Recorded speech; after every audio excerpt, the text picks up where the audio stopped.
Hello end users and welcome to the show. This is EUR Game Reviews and we are your hosts. I'm Clarence. I'm Veronica. And today is episode 4. Today we have some news as far as Kingdoms of Amalur, and we do a review of the Dishwasher Vampire Smile. But let's start this off with the news. So V, what do you got?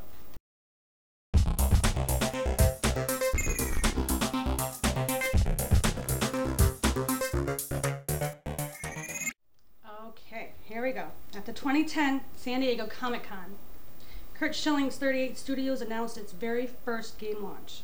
It's going to be released in early 2012. It's called Kingdoms of Amalur Reckoning. It's very exciting news. Breakdown of the game is developers 38 Studios, Big Huge Games, publishers Electronic Arts. It's a single-player RPG. Platforms are the basics: Xbox 360, PS3, and the PC. Rating has not been rated yet. Some of the key big players for creating this game are renowned author R.A. Salvatore. Do you know who he is? A little bit about him. Very, very cool. He created the game's universe and lore. Got Todd McFarlane, creator Spawn. Whatever. Who's responsible for the fantastic artwork. And Ken Rolston, who's the lead designer of the Elder Scrolls, as lead designer of this game. That guy I care more about. Yeah, he did an interview and he said that, let's just say, it's kick butt compared to what he's worked on before. He's very excited on it. He has to say that. Yeah, well, I mean, he's got a lot of work into this sucker. These big names in the gaming industry coming together on this project has many excited on how awesome the final product will be. First game trailer was just released on April 11th and shows just enough to have me salivating over it. I think it's pretty cool. It looks really impressive, to say the least. The sleek visuals and attacks that they show in the trailer are pretty not common because of the mage moves.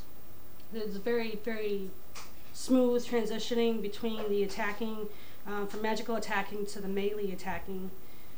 Premises, such actions with their mage characters look very different compared to a lot. I mean, it's got a little bit of Dragon Age into it, but they're comparing it more to the God of War series.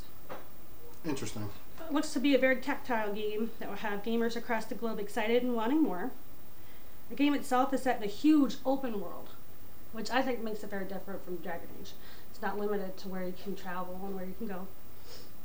Allows players to follow the quest or just explore at will.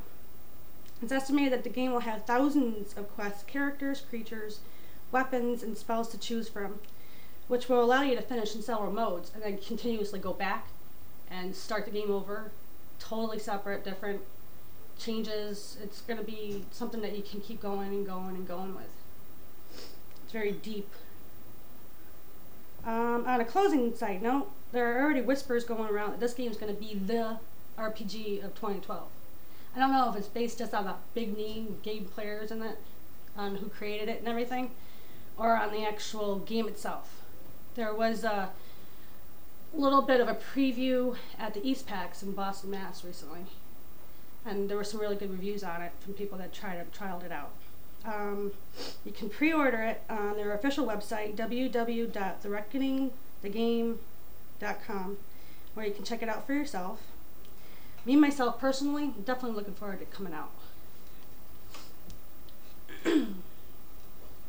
Well, yeah, there is some excitement there. There's a lot of hype definitely surrounding this. And I think, like you said, it is due to the big names that are involved in here. I'm just going to kind of say this. There's a lot of excitement about the Miami Heat at the beginning of the NBA season. Not sure how that's working out right now. It's like basketball. But we've seen this. This seems to be the directions that RPGs are going now. They seem to be more action-oriented. The days of kind of those Final Fantasy type games seem to start being a thing of the past here. I do the fact that some of the developers behind Elder Scrolls are involved in this. If you've ever played any of those games, you know that they're very deep. A lot of exotic items and pieces of armor to find, and you know they do take a while to complete. Honestly, as far as the graphics, I'm not really that impressed. I've seen things that look better. I'm not downgrading the game, but 2012 is still a ways off. I'm excited, but I'm going to dial it back a little. So we'll just have to wait and see. I think this is definitely a game you should probably keep an eye on and follow it. I know Veronica's going to. Oh yeah, there's going to be a lot of trailers coming out, a lot of teasers, just to build up the hype more by the time it comes out in 2012. All right, but let's get to the review. And this week's game is the Dishwasher Vampire Smile.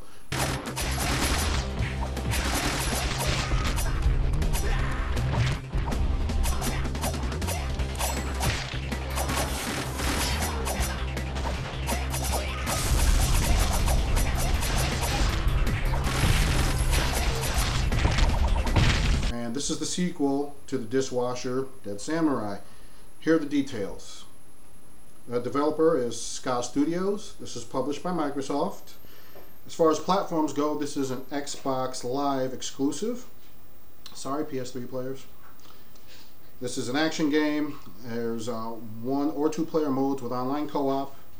Rating M for mature. Sorry, V. Sorry. Can't play. I know, figures. And you can download this game for 800 Microsoft points, which equals about to $10 US.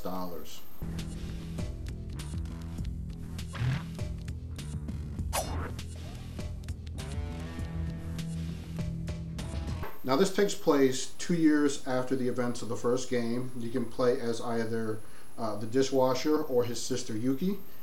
There are 2 different stories for each character, but you're going to play through the same stages.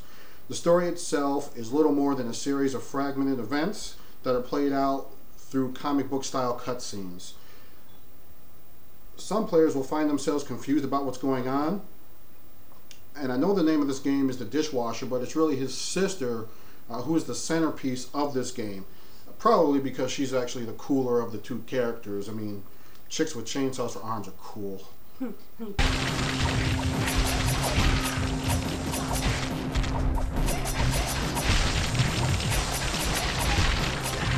Vampire Smile is a hodgepodge of graphic novel, kung fu action, and sci-fi rolled into one bloody package. The game has a dark, gritty look that works well with the story. Within the first 5 minutes, you'll see why it got an M rating. The level design is good, although somewhat repetitive, but you won't really notice. You'll be too busy hacking up enemies.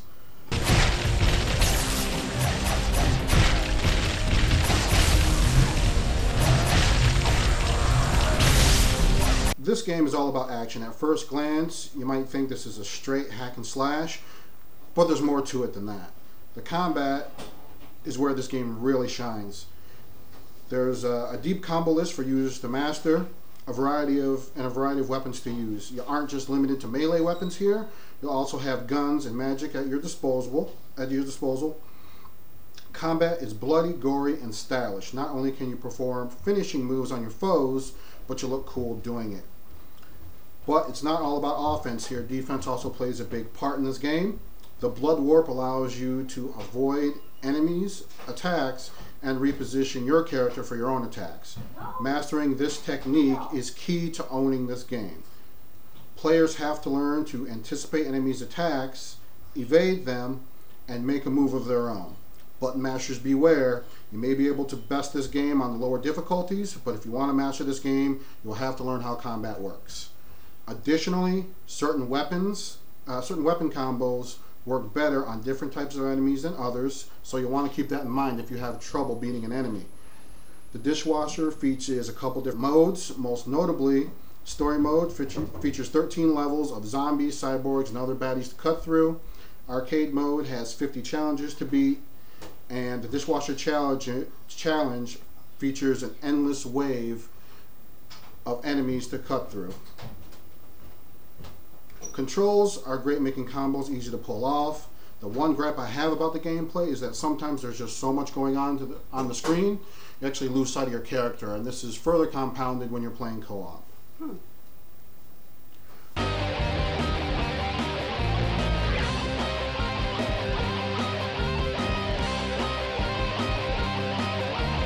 Overall, this is the best Xbox Live game I've played in recent memory. The story isn't strong at all, but that's not a major gripe for me. Action is fast-paced, visuals are striking, and controls are tight. If you're a fan of action games, there's no reason why you shouldn't download this one. I give it an 8 out of 10. Sounds intriguing. Definitely. I think, again, probably the best game that I've downloaded of the year. So definitely worth checking out. But I think that just about wraps it up for us at EUR Game Reviews. Remember, you can always follow us on Facebook and Twitter. And hey, we love emails, so send those emails to eurgamereviews@gmail.com. So this is Clarence. And Veronica. Signing off.